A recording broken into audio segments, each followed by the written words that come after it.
ഇപ്പം നമ്മളെയൊക്കെ സംബന്ധിച്ചുള്ള ശ്മശാനം എന്ന് പറഞ്ഞാൽ ഒരു സമയം കഴിഞ്ഞ് കഴിഞ്ഞാൽ തൊട്ട് നമുക്കൊക്കെ ഭയം ഉണ്ടാക്കുന്ന ഒരു ഭീതി ഉണർത്തുന്ന ഒരു ഏരിയയാണ്.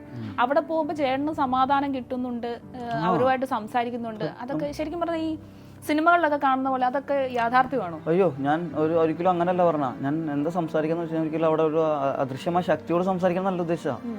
ഞാൻ തന്നെ അടക്കം ചെയ്ത മൃഗങ്ങളെ ഏറ്റവും കൂടുതൽ ശ്മശാനത്തിൽ അടക്കം ചെയ്തിരിക്കുന്നത് ഞാൻ തന്നെയാണ് പറയാം. കാരണം പഴയ കാലം പണ്ട് എൻ്റെ അച്ഛൻ ജനിക്കാണ്ടുള്ള ശ്മശാനാണെങ്കിലും ഈ കാലഘട്ടങ്ങളിൽ അപകടങ്ങളും ആത്മഹത്യകളും കൂടുതൽ ആ കാലത്ത് എടുത്തുള്ള. അപ്പോൾ ഈ കാലഘട്ടങ്ങളിൽ ഒരു 22 വർഷമായിട്ട് ഞാൻ തന്നെ ഏറ്റവും കൂടുതൽ കൊണ്ട് അടക്കം ചെയ്തേക്കണം. അതിപ്പോൾ ഏത് കണക്കിലും നോക്കിയറിയാം.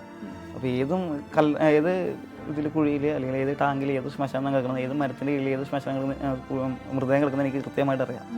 എൻ്റെ അടുത്ത് കൃത്യമായിട്ട് കണക്കുമുണ്ട്. അപ്പോൾ ഞാൻ പോണ സമയത്താണെങ്കിൽ ആ സ്ലാബിൻ്റെ ഒരു ഭാഗം പൊളിഞ്ഞിരിക്കുകയായിരുന്നു. സ്വാഭാവികമായിട്ട് അന്ന് ഒരു 2 വർഷം മുന്നായിട്ട് കഞ്ഞത് അസ്ഥി അവിടെ നിലവിലുണ്ട്. അപ്പോൾ അതൊരു മനുഷ്യനായിട്ട് കരുതി ഞാൻ പറയുന്നത് എനിക്ക് പറയുക എന്നുള്ളതാണ് എൻ്റെ ആഗ്രഹം.